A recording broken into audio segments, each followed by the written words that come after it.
Grabe ka talaga, anak. Best CEO Award. Deserve mo talaga yun. Thank you, Nay. Grabe ka na talaga, anak. Iba ka na. Oh, tara na. Naghihintay na yung mansion mo.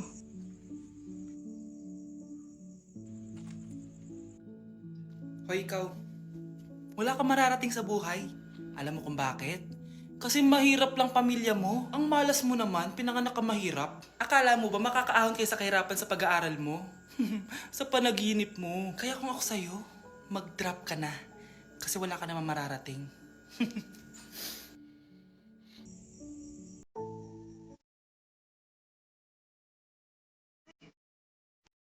I wouldn't change a thing, so glad you're back again.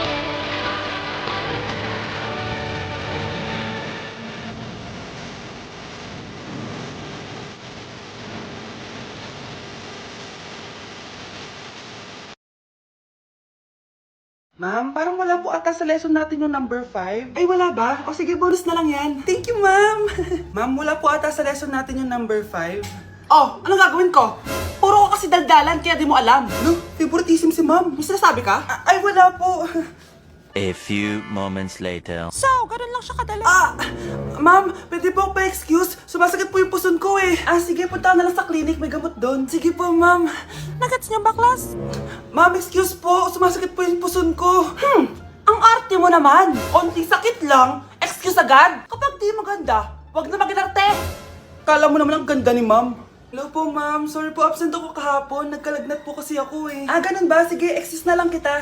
Sige po, ma'am. Thank you po. Ma'am, excuse po. Nilagnat po kasi ako kahapon kaya di po ako nakapasok. Naku, tigilan mo ako ha. Walang isang araw na lagnat. Ang sabihin mo, tamad ka pumasok.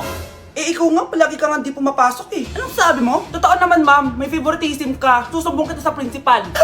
Maniniwala ba ang principal sa'yo? Wala ka namang ebidensya.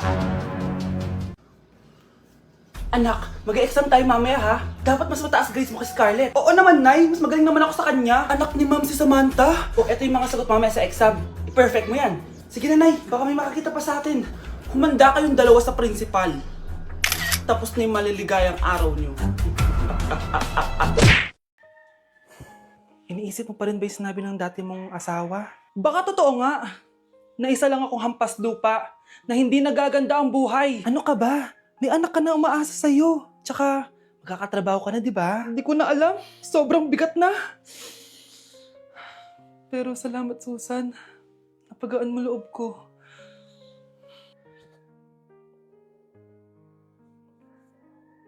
Hello, ma'am. Thank you for calling. How can I help you?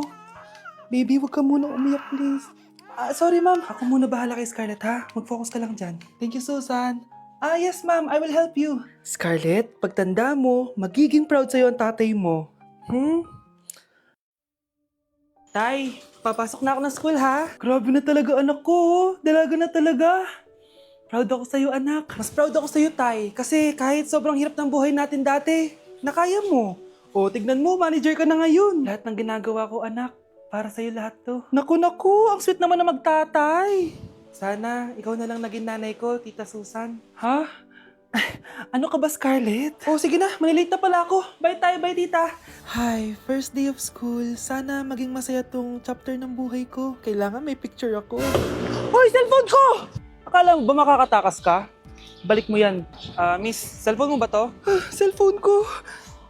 At doon nagsimula ang kwento naming dalawa. Sa susunod kasi, mag-ingat ka. Salamat ha. Simula nun, palagi na kami sabay kumain. At syempre, nagsishare ng baon. Palagi din kami tumatambay pag walang teacher at pinagchichismisan namin ang mga classmates namin. Sabay din kami umuwi hanggang sa... Uy, Scarlett! Tara, sabay na tayo umuwi. Sige, tara. Kunin ko lang yung mga gamit ko, ha? Kanino galing yan? Eto, binigay nung crush ko. Wow, ganda. Tara na, uwi na tayo, ha? Di na pala ako sasabay umuwi. May gagawin pa pala ako. Sige na. Hoy, sabi mo sabay tayo umuwi. Nangyari dun? Kahit malakas ang ulan, wala pa ding suspension. Wala pa ding suspension? Anak, pumasok ka na. Ayoko, Nay. Magsususpend din naman. Ang tamad mo talaga. Kaya ka bumabagsak eh. Pumasok ka na. Sige na nga, papasok na ako. Be, napatawag ka. Lakas ng ulan, Be. Papasok ka ba? Wala pa suspension, di ba? Huwag na natin hintayin mag-suspend, Be. Huwag na tayo pumasok. Sige, Be. Huwag na tayo pumasok. Di na naman papasok mga teacher natin. Walang papasok, ha? Oo, be. Huwag na tayo pumasok. Hello, pre! Nasaan na kayo? Papunta na ako ng classroom. Nasa bahay kami, pre. Anong ginagawa mo dyan? Ha? Bakit nasa bahay kayo? Di ka ba updated? Suspended na daw yung klase. Basa-basa ka kasi. Bakit kayo lang nag-suspend? Nakapag-swimming na ako dito, oh. Good morning, class. Nasaan yung mga estudyante ko? Alis na nga ako. Present po, ma'am. Ano po lesson natin today, ma'am? Patahimikin mo na ako. Diba binagsak mo ako dati, ma'am? Ako naman ang magpapabagsak sa'yo ngayon. Lumayo ka. Sige, 50 pa. Malapit na. Oh, sige na. Last set na to. Ay, grabe. Ano ba? At least bumaba yung timbang niya, di ba? Napunta nga lang sa first floor. Yun na! 7, 6, 5, 4, 3, 2, 1! Happy New Year!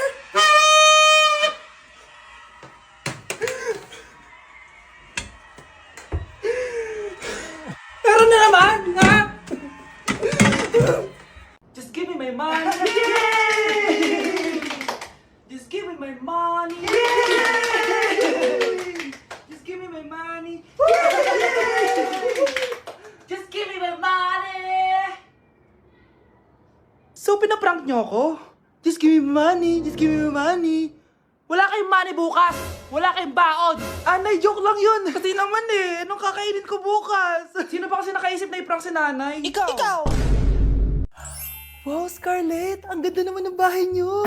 Pinaghirapan niya ng mga magulang ko, bes. Alam mo, parang ganito din yung bahay namin eh. Kaso, mas malaki lang yung amin, tapos may swimming pool. Ah, ganun ba, bes? In fairness, ang laki na TV niyo ah.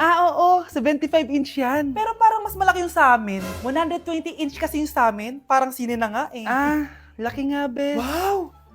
Eto kwarto mo, Bes? Ang ganda. O, di ba? Ako nag-design neto. Alam mo, Bes, yung kwarto ko, may second floor. Tapos may walk-in closet pa. Parang wala kang ganun. O, edi ikaw na, bes. Anong nangyari dito? Anak, magugas ka na ng plato dito? Ah, ito na po, nay. Ang dami naman nito. Ay, buti na lang talaga may bida. Wow, Bes. Ang syala naman ng dishwashing soap nyo. Ah, eto ba, bes? Alam mo ba, si Coco Martin ang may-ari neto at siya mismo ang namili at nag-test neto. Talaga ba, Bes? Oo naman, bes. Bida kontra sebo to. Oh, di ba? Natanggal agad ang sebo. Di tulad na nakasanayan. Bida sa sulit dahil konting patak lang, madami ka na mahuhugasan. Bida sa bula, tignan mo naman, di ba? Ang dami. At syempre, bida sa bango. Nakakasyala talaga yung lemon plus calamansi scent. Malinis ang amoy. Ang ganda nga niyan, Bes. Pasado talaga sa akin tong gawang Pinoy, kaya oras na para palitan ang nakasanayan. Dahil nandito na ang bida. Eh, saan naman mabibili yan, Bes? Mabibili to sa TikTok Shop at sa Suking Sari Sari Store. Available in 700ml, 200ml, and 20ml. Sobrang mura, di ba? Kaya bida sa bulsa. Bida sa linis, bida sa buhay. Guys, it's time! Oh, mga anak, pumunta na kayo lahat sa mesa. Wait lang, patapos na itong makeup ko. Sandali lang, pinapasa ko na yung last assignment ko of the year. Wait lang, patapos na ito nilalaro ko. Teka, nasan tatay nyo? Ay naku, ano bang bago? Gisingin nyo na. Okay, bago tayo kumain, may challenge tayo. Hala, anong prize na? Pera? Ayan, diyan ka magaling eh. Hindi. May magsasabi kung sino sa buong pamilya ang ganito. Tapos, ituturo natin kung sino ang akma sa sinabi. Okay. Sino sa buong pamilya ang matakaw sa fries? Huy! Sabi ko, wag mo na kumain eh. Ang takaw mo talaga. Sino sa buong pamilya ang palaging nagpupuyat? Ang dami kasing schoolworks eh. O eto, sino sa buong pamilya ang palaging nagpapatawa sa mesa? Nakakatawa ba ako? Sino sa buong pamilya ang amoy Chicken Joy? Favorite ko kasi itong Chicken Joy eh. Sino sa buong pamilya ang malilibre ng Jollibee? Ayan, diyan kayo magaling. O eto, sino sa buong pamilya ang the best maghanda ng pagkain? Ay sus! At dahil dyan, kumain na tayo!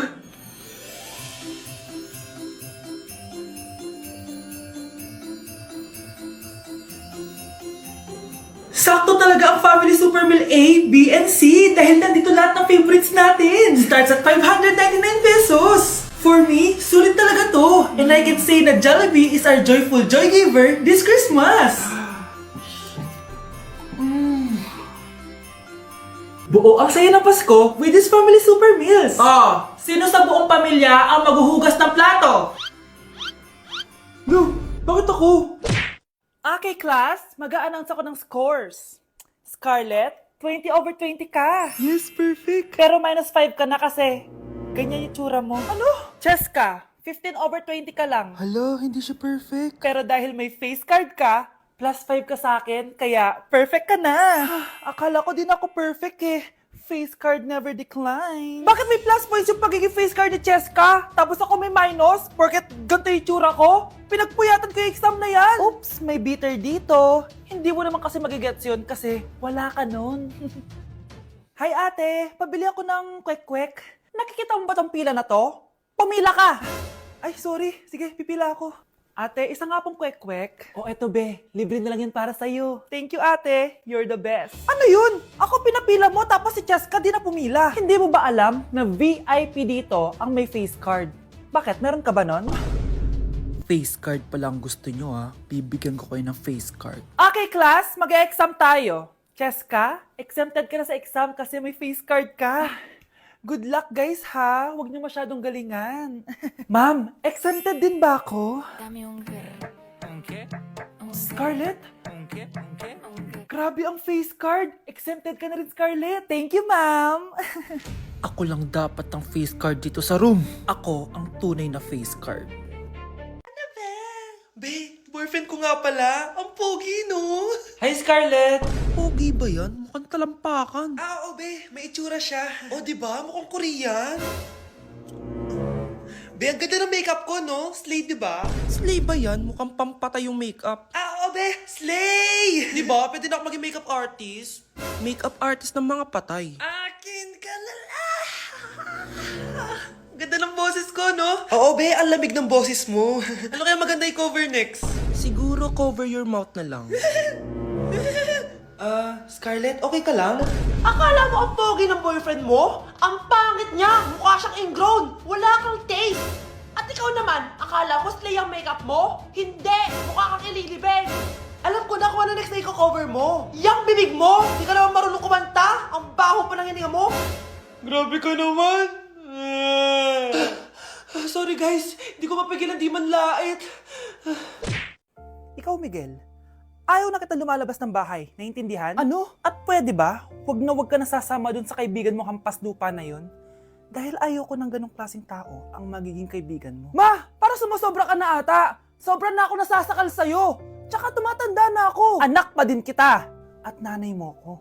Kaya sundin mo ang gusto ko. Pero Nay, gusto ko si Scarlett.